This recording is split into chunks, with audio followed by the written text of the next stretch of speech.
Meeting పూర్తి చేసుకుని మేము రాత్రి తిరిగి వచ్చే వరకు 11:40 అయింది. మధ్యాహ్నం నుంచి భోజనం కూడా చేయలేదు.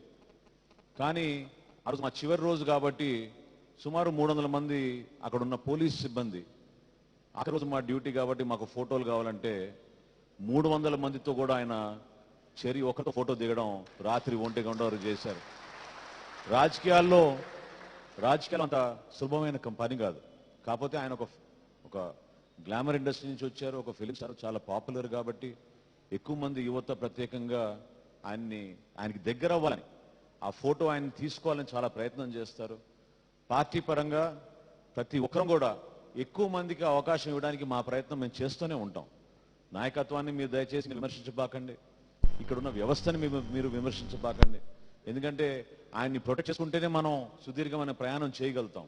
ఆయనకి ఇబ్బంది కలగకుండా మీరందరూ కూడా దయచేసి ఈ భావాల్ని మీరు రెస్పెక్ట్ చేయండి. మీరు కూడా కుటుంబ సభ్యులుగా ఏ విధంగా మనం పార్టీని ఇంకా ముందుకు తీసుకెళ్ళగలుగుతాం అనే ఆలోచన నిరంతరం మీలో ఉంటే తప్పకుండా ఇంకా మనం గొప్ప విజయాలు సాధిస్తామని నమ్ముతున్నాను.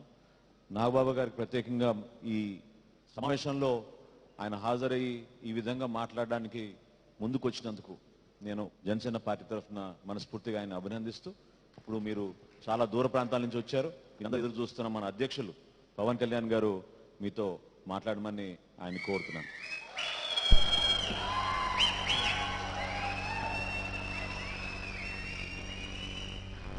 Thank you sir.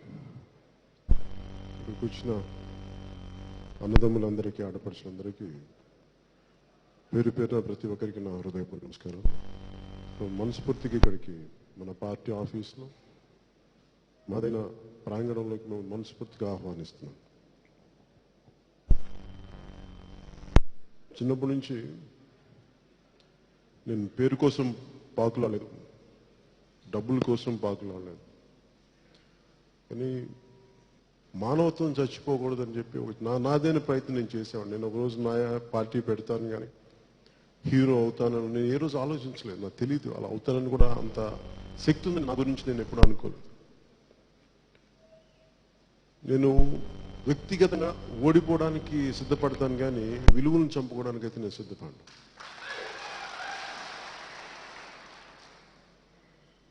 చాలా మందికి జనరల్గా ఏముంటుందంటే ఎక్కడో దూరంగా ఉంటాడు,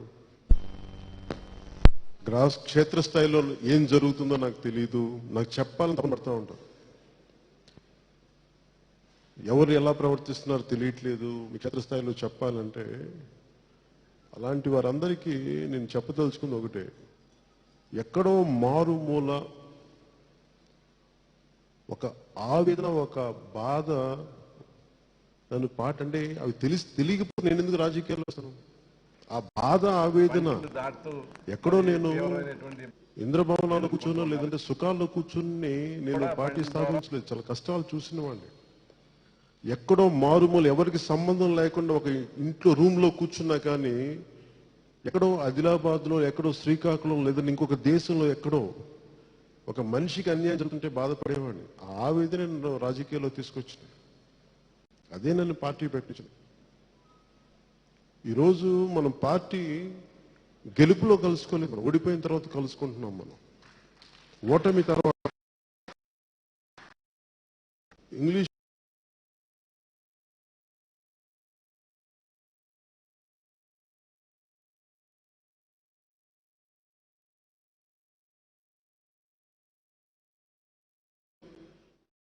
ప్రతికూల పరిస్థితుల్లో ఉన్నాం. ప్రతికూల పరిస్థితులు ఎంతమంది కలిసి రావటం, మేమందరం ఒకటే చెప్పటం, ఇది మన విజయం, ఇది బలమైన విజయం. గెలుపులో ఎవరు మన వాళ్ళో తెలియదు మనకి, ఓటమిలో తెలుస్తాయి వీళ్ళు మన వాళ్ళే కాదని.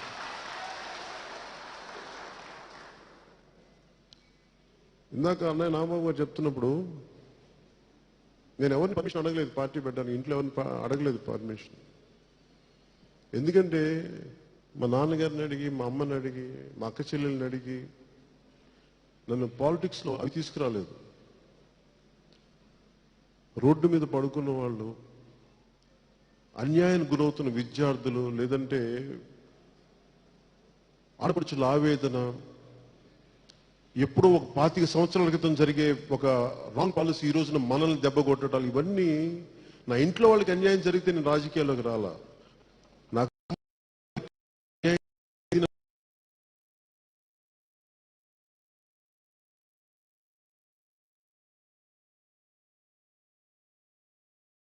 ఎవరు చెప్పలేదు నాకు నువ్వు పార్టీ పెట్టు, నువ్వు బాధ్యతలు తీసుకోమని. ఈ రోజున మనం అనుభవిస్తున్న ఈ చిన్నపాటి సౌకర్యం మనం తిట్టుకోవడానికి చాలా పరిస్థితులు ఉన్నాయి, కానీ ఈ దేశం, భారతదేశం అనేది చాలా మంది త్యాగాల ఫలితం. అది అందరూ అనామకులుగా చచ్చిపోయారు. గొప్ప గొప్ప నాయకులు మనకి జాతీయ జెండా చేసిన ఆయన పింగళి వెంకయ్య గారు, ఆయన ఎలా చనిపోయారంటే పాపం ఆయనకి దారిద్ర్యంతో చనిపోయారు. అంటే అలాంటి వ్యక్తుల త్యాగాల ఫలితం ఈ దేశం. ఇది నేను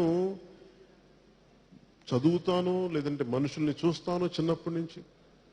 చాలా మందికి నేను యాక్టర్గా తెలుసుండొచ్చు.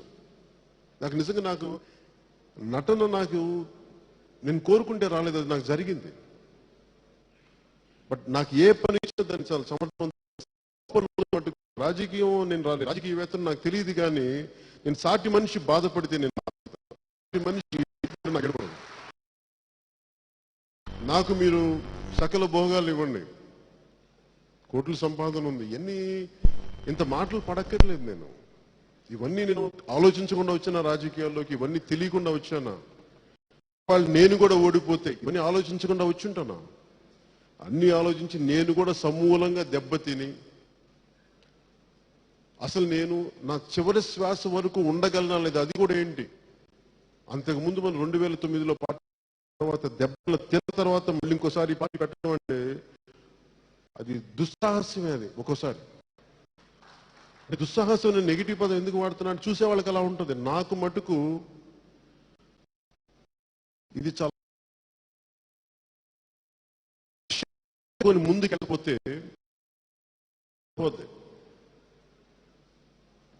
నేను ఎలాంటి పరిస్థితుల్లో పెట్టాను పార్టీ. రాష్ట్ర విభజన జరిగిన తర్వాత అందరూ ఏం చూస్తారు, రాష్ట్ర విభజన చూస్తారు, జరిగిపోయింది, ఇవి వచ్చినాయి. నేను ఎలా చూస్తాను, అసలు మూల కారణాలు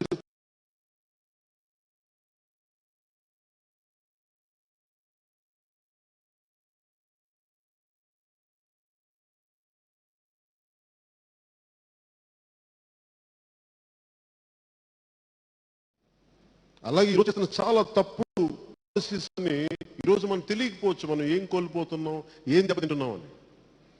దాని వల్ల వాళ్ళకు ఉంటుంది. ఈ రోజున మన గోదావరి జిల్లాకి తీసుకుంటే మొత్తం గోదావరి పాడుతూ ఉంటుంది, కానీ నీళ్లు మట్టుకు ప్లాస్టిక్ బాటిల్స్ తాగాలి కంపెనీలకి. గోదావరి పాడుతూ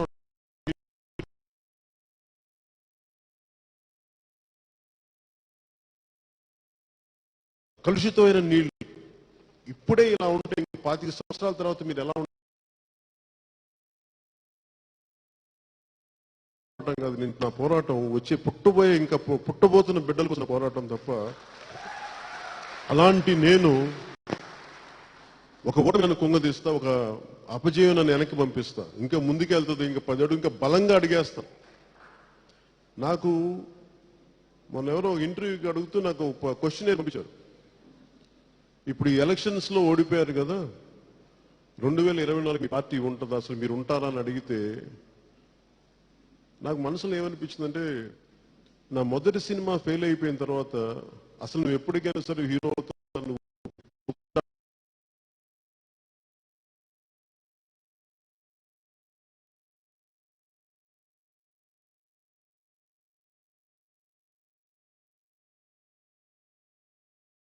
నాకు.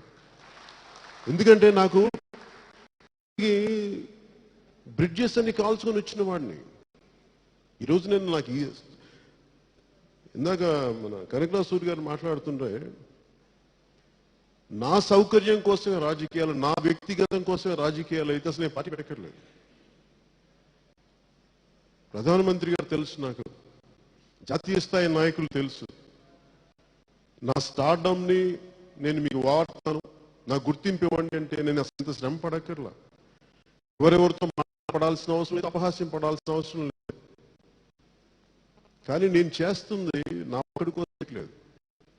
ఉదాహరణకి ఇందాక చెప్పినట్టుగా మన భావితరాల అవసరాల కోసం నేను పనిచేస్తున్నాను. అంతేగాని నా వ్యక్తిగత కోసం అయితే అసలు నేను ఇంత శ్రమ పడక్కర్లేదు, ఇక్కడ ఆఫీసులు కట్టక్కర్లేదు, ఇంతమంది చేత మాటలు యుక్తిగా చేసే శక్తి కూడా నాకేం తెలియక